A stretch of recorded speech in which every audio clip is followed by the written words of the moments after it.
إن الله وملائكته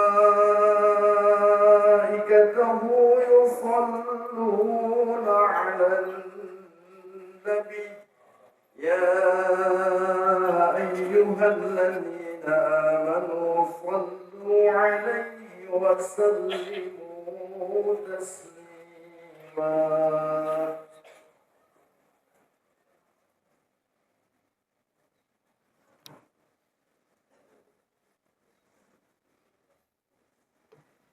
Assalamualaikum warahmatullahi wabarakatuh. Alhamdulillah. Alhamdulillahilladzi ja'ala al-ilma arfa sifatil kamaliyah.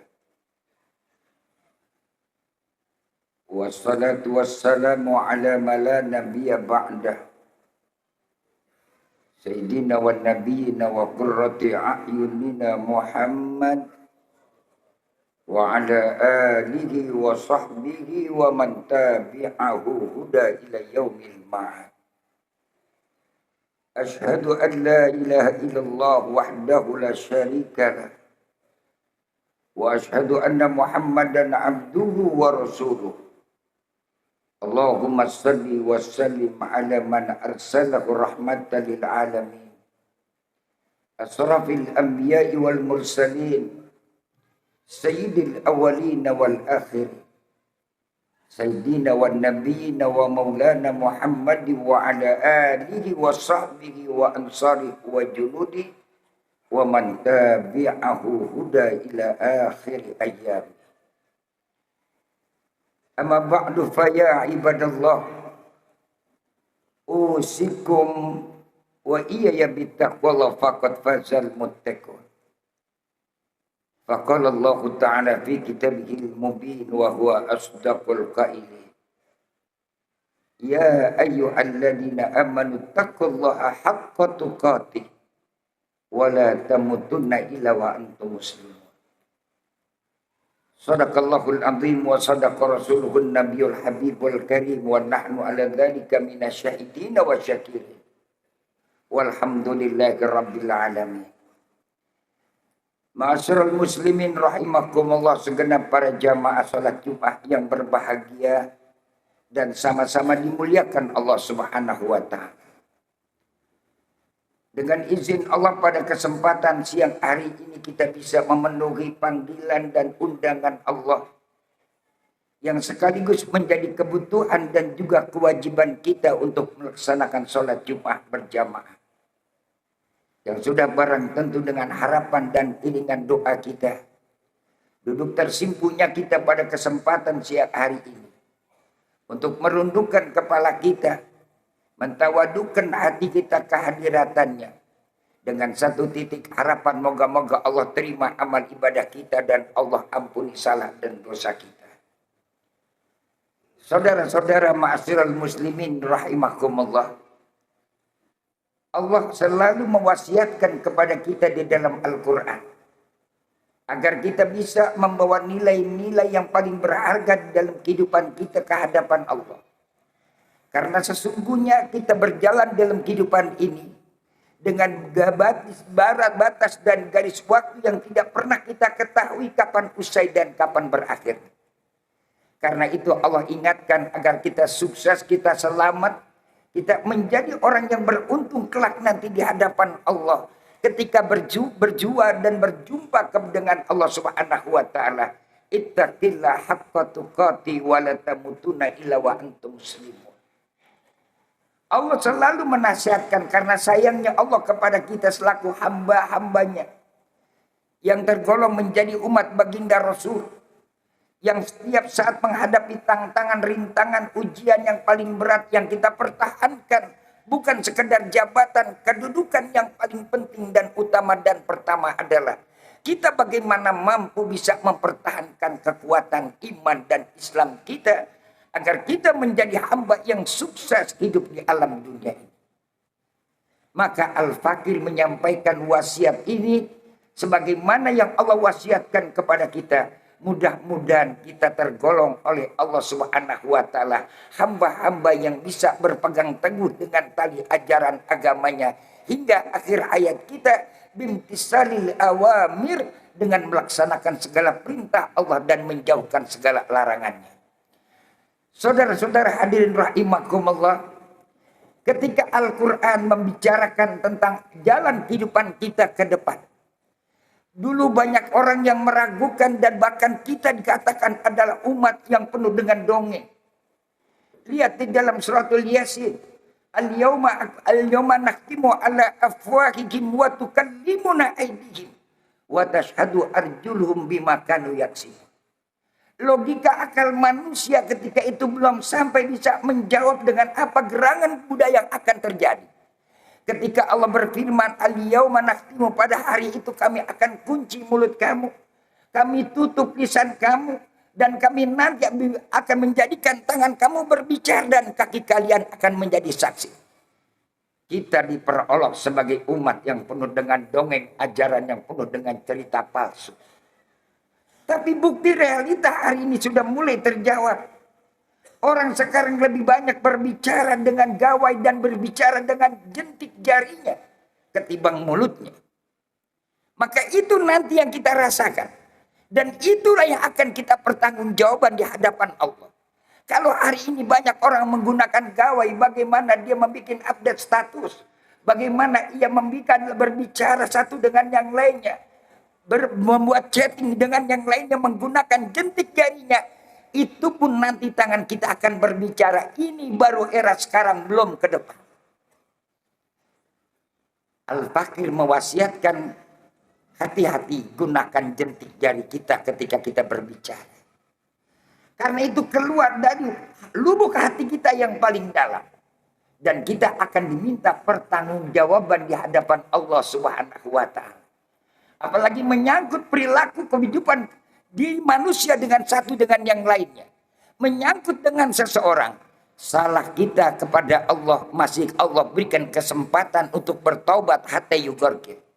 Tapi kalau salah ucap dan salah kata, salah tulis dan salah mengungkapkan, menyinggung perasaan orang, menyakiti orang, walaupun kita keluar darah air mata kita di depan Ka'bah, selagi kita belum meminta maaf, Allah tidak akan maafkan kepada kita. Saudara-saudara hadirin rahimakumullah, ini yang tengah terjadi dilanda dan dijadikan manfaat bagi kelompok orang-orang tertentu untuk mendegradasi keimanan dan keislaman kita. Bagaimana cara mendegradasi keimanan dan keislaman kita? Akhir belakangan ini tidak sedikit daripada nilai-nilai keimanan kita dihancurkan, dirobohkan. Bagaimana dengan ungkapan kata dan lisan yang mereka sampaikan? Sebegitu indah mereka berbicara dengan gawainya, yang diantar yang lebih menyakitkan adalah justru mereka mendiskreditkan dan mencemoohkan ulama. Saudara-saudara hadirin rahimakumullah, Allah sendiri berbicara dalam Al-Quran, innama yakhsyallah min ibadil ulama. Siapakah di antara hamba-hamba Allah yang paling tunduk dan patuh kepada Allah? Bukan mereka yang bersorban, bukan mereka yang berpeci, bukan mereka pula yang berjubah, bukan mereka pula yang bertampang seperti kayak orang alim. Bukan mereka bertampang orang yang tinggi, apalagi mereka yang duduk di kursi yang tinggi. Bukan, kata Allah. Min ibadihil ulama. Orang yang paling tunduk dan paling patuh kepada Allah, yang paling memiliki rasa takut di hadapan Allah adalah orang-orang mereka itu adalah para ulama. Apa efek dan dampaknya mereka degradasikan ulama? Mereka hancurkan ulama, mereka jelekkan ulama, mereka posting itu ulama, dan mereka roasting itu ulama, dan mereka framing itu ulama. Tujuannya adalah bagaimana mendegradasikan iman kita dan iman generasi kita ke depan. Kita jangankan berbicara masalah agama, yang ulama punya peran di dalam penegakan agama. Tapi ulama di Indonesia pun punya peran dalam rangka memerdekakan bangsa dan negara. Apakah dulu TNI dan polisi yang memerdekakan Indonesia? Bukan. Ulama, kiai dan santri. Saudara kenal Bung Tomo, siapa tahu yang namanya itu Jenderal Sudirman. Jenderal Sudirman bukan orang dari tatanan militer, mereka adalah santri. Apalagi Bung Tomo, mereka adalah santri yang menurunkan bendera Belanda. Bukan tentara, bukan TNI, apalagi polisi. Siapa yang menurunkan? Adalah santri, saudara. Juga 48 yang banyak jadi korban keganasan PKI adalah siapa? Kiai dan santri. Sekarang kiai dan santrinya habis-habisan. Cuma gara-gara satu faktor mengeneralisir. Habis mereka framing menghancurkan nilai citra ulama. Efek dan dampaknya apa yang terjadi saudara-saudara dan rahimakumullah. Bukan kita akan berbicara kepada generasi kita. Kita akan berbicara kepada anak keturunan kita. Kalau mereka sudah anti dan benci dengan ulama, apa yang terjadi? Masya Allah.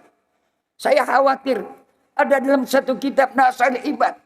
Dikarang oleh Nawawi bin Umar Al-Jawi Al-Bantani. Nafa'ana bi ulumi fid daraini amin. Dalam satu hadis yang diriwayatkan oleh Sahih Bukhari wal Muslim dan juga dikomentasikan an Abi Hurairah radhiyallahu taala an, ya'ti zamanun ala ummati, kata beliau. Nabi sampaikan nanti akan datang memang satu masa kepada umatku, yafiruna anil ulama wal fuqaha. Orang nanti akan dijauhkan dan mereka lari daripada ulama dan mereka orang-orang akan lari daripada orang-orang yang ahli hukum agama. Ketika mereka sudah jauh dari ulama, ketika mereka sudah tidak ada rasa lagi haibah hormat kepada ulama dan tidak ada lagi rasa cinta kepada ulama, maka mereka akan jauh pula dengan agama. Ketika mereka jauh dengan agama, apa yang terjadi saudara dan rahimakumullah? Yadinuna wala ya'rifuddin. Mereka menganggap beragama tapi mereka tidak kenal dan tidak tahu agama. Kalau mereka beragama tidak tahu agama, apa yang terjadi? Kemudian fayabtaliyakumullah bisalati balayatin. Maka nanti akan Allah turunkan 3 macam musibah bahkan yang besar di tengah-tengah kehidupan umat manusia. Allah yaghfir, mudah-mudahan Allah jaga, Allah pelihara kita semua. Apa musibah? Musibahnya bukan bencana alam. Musibah bukan gunung meletus. Musibah bukan yang namanya orang bilang tanah Jawa akan tenggelam. Tidak. Musibah yang paling mengerikan adalah yunsi'ul barokah min kasbihi. Pertama, kalau mereka sudah jauh dengan ulama, mereka beragama tapi tidak kenal dan tidak tahu agama, apa yang terjadi? Kata Rasul yang pertama adalah Allah angkat keberkahan hidup daripada usaha mereka. Ini real sudah mulai terjadi. Dan kita merasakan. Walaupun banyak jalan kehidupan, tapi banyak orang merasakan susah dengan hasil kehidupan. Ini real nyata. Betapa orang sulit semakin hari makin kamari dengan yang namanya kebutuhan yang harus dia penuhi. Bukan karena kemauan, tapi kebutuhan pun mereka sudah sulit. Padahal semua sudah tersedia. Limpah ruah lojinawi sugi mukti kertara harja. Tapi karena mereka jauh dengan agama, maka Allah angkat keberkahannya. Jauh dengan redha Allah, timbul manusia tidak pernah ada bahagia dan tidak pernah ada ketenangan. Jauh daripada ketenangan, jauh daripada kebahagiaan. Hidup mereka kehidupannya walaupun ada tapi tidak pernah rasanya sejahtera. Akhir apa yang terjadi? Mereka dipacu kehidupannya setiap hari. Hanya memikirkan dunia dan dunia dan dunia. Fatansawnal akhirah. Ujungnya mereka lupa kepada akhirat. Padahal dunia ini kita hidup cuma mampir, saudara. Kita cuma singgah. Tidak ada yang kekal dan tidak ada yang abadi. Saudara hari ini masih bisa melaksanakan sholat berjamaah di masjid ini. Tapi apakah kita tahu sore nanti kita masih bisa sholat? Tahu apakah kita besok masih punya umur? Ketika kita bergerak hanya memikirkan dunia tapi lupa akhirat. Masya Allah. Hidup yang panjang dan abadi. Kita nanti di hadapan Allah. Justru nanti kita berhadapan di mana di alam akhirat. Karena itu saya ajak saudara-saudara. Di tengah situasi yang seperti ini jangan mudah terperangkap dan terpengaruh. Bagaimana mereka menggeser nilai bagian keimanan kita. Supaya kita jauh dengan ulama yang sudah punya karya yang besar buat kita. Kita bisa sholat karena kita diajarkan oleh para guru-guru kita. Guru-guru kita dari guru-gurunya lagi. Guru-gurunya lagi dari guru-gurunya lagi. Sampai mutasil kepada sahabat. Sahabat sampai kepada baginda Rasul Kanjeng Nabi kita Muhammad Sallallahu Alaihi Wasallam. Kalau kita lupakan daripada ulama, kita hidup jangan jadi kacang yang lupa kulitnya. Sekarang orang gampang akan jadi kacang lupa kulitnya. Jangan kira sholat kita akan menjadi baik. Siapa nanti yang bertanggung jawab ibadah kita kalau kita tidak ikuti ulama? Siapa? Apakah kita tahu dan apa kita mengerti? Makanya dengan itu saudara hadirin rahimakumullah, umat Islam pertama akan dihancurkan kalau ketika mereka sudah jauh dengan ulama. Maka mereka beragama tapi tidak pernah tahu agama. Akibatnya apa yang terjadi? Agama cuma jadi yang namanya pameran. Agama cuma menjadi seremonial. Agama cuma menjadi tontonan. Agama cuma menjadi yang namanya klise dalam kehidupan. Bahkan yang lebih parah lagi, nanti agama cuma dijadikan kendaraan politik untuk meraih kekuasaan dan jabatan. Allah yakfat naudzubillah summa naudzubillah. Kita juga maka Allah sampai sebut dalam Al-Quran. Wala tastaru bi ayati thamanan qalila. Moga-moga Allah berikan taufik dan hidayah, ridho dan inayah kepada kita. Yang kedua saudara, wa yusallitullahu alaihim sultanan dhalimah. Akibat mereka hidup sudah tidak ada ketenangan. Mereka gara-gara jauh dengan ulama. Padahal negara kita saudara-saudara hadirin rahimakumullah. Apalagi negara Republik Indonesia yang memiliki luas pantai terpanjang di dunia kedua.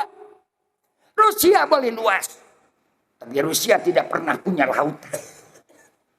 Lihat Indonesia dari Sabang sampai Merauke. Semuanya kita ada di pinggir pantai. Tapi sampai detik hari ini ironinya, pantai yang panjang, pantai yang luas, Indonesia masih impor garam, saudara. Yang salah pantainya, apa yang salah mengelolanya. Ini real, tidak bisa kita katakan bohong. Sampai detik hari ini garam yang jadi penyedap makanan kita masih campur impor dari Australia. Bahkan yang lebih parah lagi impor dari Thailand. Allahu Akbar. Apa yang menyebabkan ini? Karena mereka jauh dengan ulama. Akhirnya pasraka, lihat semua. Jangankan pantai, lautan pun mereka sudah bikin pagar. Lautan pun mereka batasi masing-masing. Barangkali 5 tahun ke depan, udara kita pun langit sana dipagar kiri, pagar kanan. Ini real, saudara. Yusallitullahu alaihim sultan dhalimah. Penguasa bukan membela rakyat, yang membela adalah para pengusaha. Ketika yang namanya pengusaha mereka bela, mereka topang, mereka dukung. Padahal mereka pada waktu itu butuh kepada suara rakyat. Rakyat diasingkan, rakyat ditinggalkan. Yang mereka duduki adalah oligarki dan para penguasa. Inilah kezaliman yang nyata. Sandiwara kelihatannya indah, tapi di balik itu adalah membunuh tidak terasa, mati yang tidak jelas kapan waktunya, tapi hidup belum mati sudah terasa bagaikan bangkai.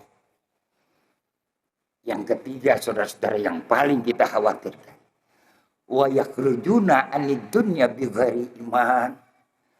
Rasul ingatkan kalau sudah mereka jauh dengan ulama, tidak mau dekat dengan ulama, enggak mendengar kata ulama, tidak lagi mereka cinta dengan ulama dan tidak lagi mau dekat kepada agama, maka apa? Terjadi nanti banyak manusia yang meninggal dunia, dia wafat meninggalkan alam dunia bighairi iman, tanpa bawa iman. Yang dia bawa ada cuma jabatan, kedudukan, harta dan uang. Setiap hari kita sekarang cuma memikirkan kehidupan materi. Padahal materi kita akan tinggalkan semua. Jangankan harta yang berlimpah ruah dengan jabatan. Baju yang Anda kenakan hari ini pun ketika nanti ajal datang, baju Anda terlepas, kita ganti dengan kain kafan. Pernahkah berpikir kepada kita saat itu? Mudah-mudahan sekali lagi saudara menjadi renungan buat kita. Sebab dengan ini kita bisa memegang nilai ketakwaan kita kepada Allah. Dan semoga Allah pelihara keluarga kita. Biar mereka bisa berpegang teguh dengan tali ajaran agama Allah. Melanjutkan harapan cita-cita kita. Agar keluarga-keluarga kita menjadi keluarga yang soleh dan soleha. Dan mereka kembali, kita pun nanti kembali kepada Allah dalam keadaan husnul khatimah. Barakallahu li wa lakum fil Qur'anil azim, nafa'ana minal ayati wa dzikril hakim.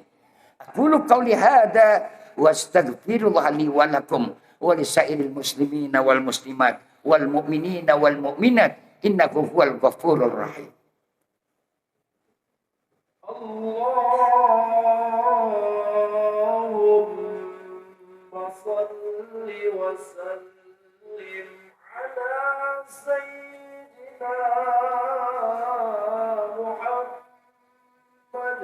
وعلى آل سيدنا محمد.